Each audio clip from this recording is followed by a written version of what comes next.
Are you brand new to pantry preparedness and you want to know what are the top 10 items that I can stockpile today for long-term food storage? Let's chat about that today. Hello, everyone, and welcome to SuttonsDaze. If you're new here, my name is Lisa, and we are all about pantry preparedness. Yes, we are. And so today I thought we would focus on the top 10 things that you should store in your pantry if you eat them today, okay? Only if you eat them today. And we'll talk about how long you can expect them to last and the best way to store them. Canned goods, whether it is home canned, aka ugly chicken or ugly beef or tomatoes from your garden or green beans or beets or carrots or whatever that has an approved method for canning, or whether it's store-bought. Canned goods are a great way to fill up your pantry with good, healthy, real food that will serve you well for a couple of years, okay? So for store-bought, definitely you're looking at 2 years-ish, okay, depending on the item, regardless, expiration dates, best buy dates, that kind of thing. As long as the can looks like it's good, the food inside of it is good. If it starts to buckle, bulge, rust, kick it out, right? As for home canned, this stuff's good for years, literally years. There will be a minute amount of nutrition that is lost, but as long as that seal is on there and good, it's good for years. Long-term storage. I average 5, okay? I try not to put it on my shelf beyond 5 years. So my idea is to rotate it out. And for the most part, I keep it around 3. But if I had warning that something serious was coming and I found an excellent deal on chicken, or if all the power went down and I needed to empty my freezers, you can bet everything that I owned would go into a jar, because this lasts for a long, long time. Dried beans and lentils are another option for long-term storage if you eat them, okay? These are absolutely fantastic for long-term storage if they are repackaged and stored properly. The best way to get the best shelf life out of these is Mylar bags and oxygen absorbers. So do what you can, put up what you can, but Mylar and O2 absorbers will extend the life. Typically, they say like 2 to 3 years if I were just to leave it like this, right? But I can extend it to 10 years if I put it in Mylar and an oxygen absorber, because you're removing the air and you're keeping it in a cool, dark, dry place. Then you're good for quite a while. So stock up on them now. Put them away properly. Have them for a long time. Rice. Do you eat rice? Do you love rice? Okay, so here's a caveat. White rice. That's it. Just white rice, okay? White rice will last for 30 years. What? Yeah, 30 years. It will last for 30 years. Now, if you prefer brown rice, you're looking at 6 months to a year before it starts to go rancid because of the natural oils that are in it. So you want to look at white rice. Best way to store it? Mylar, naturally, okay? But if you put it in 5-gallon buckets, then seal it up. You are good. You are good for a long time. And by having it in Mylar, it prevents the bugs from getting into it. It prevents anything else from being able to smell it. And it keeps it dark. So being able to do that and then put it in a temperate place. Now, not everybody lives in a temperate place. So if you live in an area that gets hot and your food gets hot, it's going to shorten that time frame. No way around it. So try to keep it cool. This hearty grain right here, if stored properly, can last 30 years on your shelf. Yep. Again, I'm going to direct you to Mylar, because that is the one thing that is pretty much inaccessible to your little bugs. Now, some people have said, mice can chew through Mylar. Mice can chew through anything. I've seen them chew through Rubbermaid, thick Rubbermaid, okay? If they are so motivated, they will get in there. But if it's in the Mylar, you really can't smell it. And if you take that Mylar and you put it in buckets and seal it up, you're good to go. Cool, dark, dry. But 30 years. So if you find a really good sale, use it. Put it in Mylar with oxygen absorbers, put it up, and you've got it for 30 years. Look at all the money you're saving for 30 years. Pasta. Pasta stretches a meal, doesn't it? Pasta is good. It's good on its own. It's good with some butter, some oil. It's good with sauces. It's good in stews and soups. Pasta. It's fantastic. It has a really great carb so that you can keep moving in an emergency, you know. It makes you feel comforted. It makes you feel warm and snuggly. It's wonderful. I love pasta. But pasta, surprisingly enough, does not have a super long shelf life. Now, you could probably easily get 5 years, but they are saying more like 1 to 3. But that's only if you repackage it. Can you put it in Mylar? Yeah, you can. Sure. It might crush it a little bit. Okay. And you want to make sure. I know a lot of people ask about egg noodles. I personally wouldn't do egg noodles. I buy egg noodles on an as-needed basis, and I don't find that I need them very often. So if they've got really sharp edges, you know, you may want to watch for that. But for the most part, Mylar, a good Mylar is going to hold up to them and keep them nice and fresh and up and away so that you don't have to worry about them. I'm betting you can get 5 years out of them. I normally buy pasta and I keep it rotated through so that I have it for a year out, but I have 2 years worth of pasta on my shelf.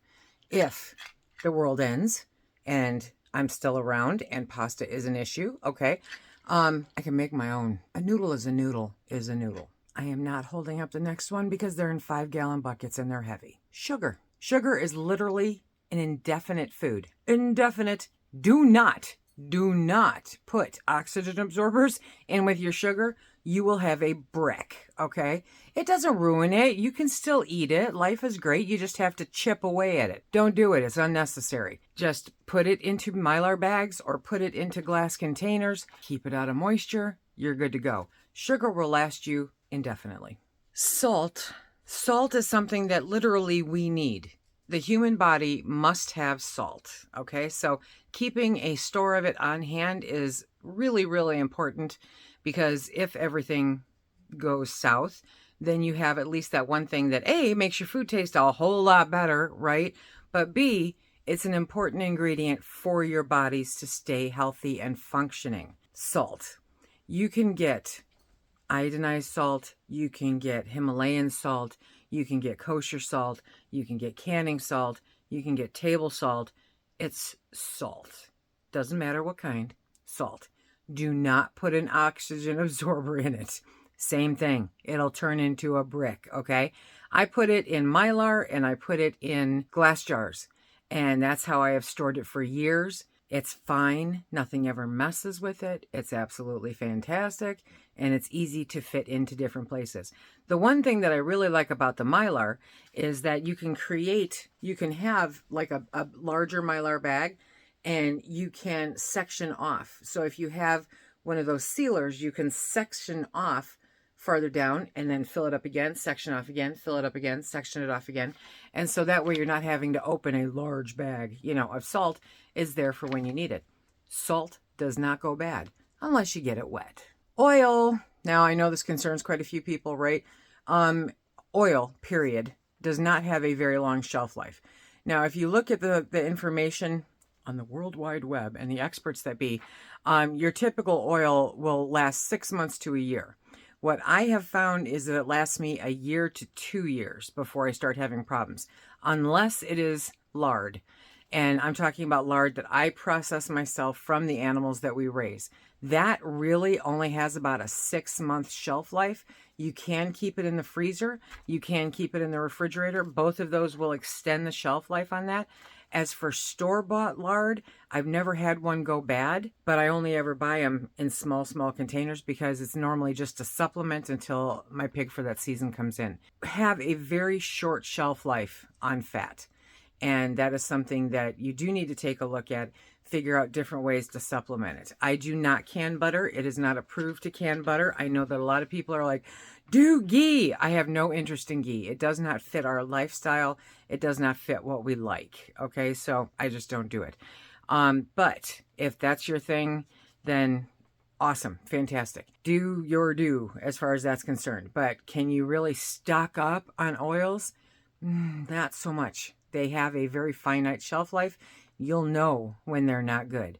So worst case scenario, 6 months. Best case scenario, 2 years. I've talked about flour before. Yes, I have. So your basic commercial flour, right, is not something that you can put into a Mylar bag with an oxygen absorber and think that it's going to last you 30 years. It doesn't work that way, my friends, okay? I know somebody out there somewhere said it at some point, but it really doesn't work that way. Flour has a natural oil to it, and it does go rancid. Now, the time frame on that is very dependent on where you are and how it is stored. I did an experiment, and I had a 5-pound bag of all-purpose flour, and I put it in a bucket, and I marked it, and I said, okay, come back to this in a couple of years. And I found it, yeah. And I opened up that bag and went, oh, holy Hannah, no, okay? It smelled rancid. You know the smell. You absolutely recognize it.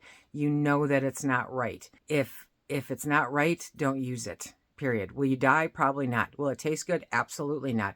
Your animals won't even go near it. If you want to store flour, I highly recommend storing wheat.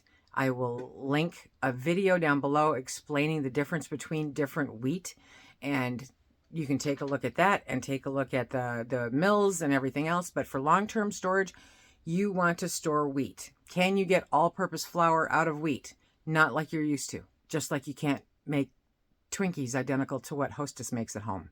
It's kind of a bummer, right? It's just one of those things that you can't. They have removed so much of the good, healthy, necessary stuff out of flour that you buy commercially in order to make it last on the shelf. Sawdust in your belly, depression era kind of thing. Yeah, kind of, sort of, right? Being able to grind your own wheat will make a huge difference not only in your budget, but in your health and your long-term storage. It's really simple with the wheat. Depending on who you buy it from, that is how you're going to determine the best way in order to store it. I typically do not use oxygen absorbers for anything that I'm going to get into within the next 2 years. Beyond that, and especially if you get it from a local farm, then oxygen absorbers are really good with Mylar bags inside of a bucket, okay? Because the lack of oxygen kills off any critters that might be hitchhiking. Nobody wants a hitchhiking critter. Take a look at learning how to change your menu and to change your taste so that you enjoy real flour from wheat ground at home. It makes a huge difference, and that is long-term storage. The stuff that you buy from the store will really only last a year to 2 tops. O2 absorbers don't make a bit of difference unless you're just looking to kill off any bugs that might be in there. If that's the case and you don't want to put it in the freezer, then that's a great way to make that happen, right? So you don't get pantry moths or anything. But otherwise, sticking it in the freezer is a great way to do it. I don't have the freezer space for that, so it's not really an option. Last but not least is honey. Now this one crystallized a little bit. It is from 21, okay? This is normal. It's good. It's perfectly good. I'm going to love this for a very long time. A quart of honey will last us a couple of years around here, depending on what you use it for. I don't use it a lot in baking because it's expensive, okay? So this quart jar can cost you anywhere from $25 to $40, depending on who you're buying it from and the area. Results may vary depending on where you're at. But I prefer to get local honey because it has the benefits that benefit us the best as far as allergies or anything else. And I like supporting my local farmers. These are the top 10. Where do I start? What do I do? What do I stock up on? These are the top 10. And I hope that this helps you. Check out the links down below because these are links to EDU sites that give you more information on the who's, what's, whys, and wherefores. And that way you've got that backup information that you can print out and keep in your binder so that you are better prepared moving forward. Remember, just because I said that it's something that lasts for a long time, if you don't eat it, then it's not something that you should stock up on. Only stock what you eat and then eat what you stock. Put it on rotation. If you want to find out more about Forever Foods, check out this link right here. And until next time, everybody, be safe.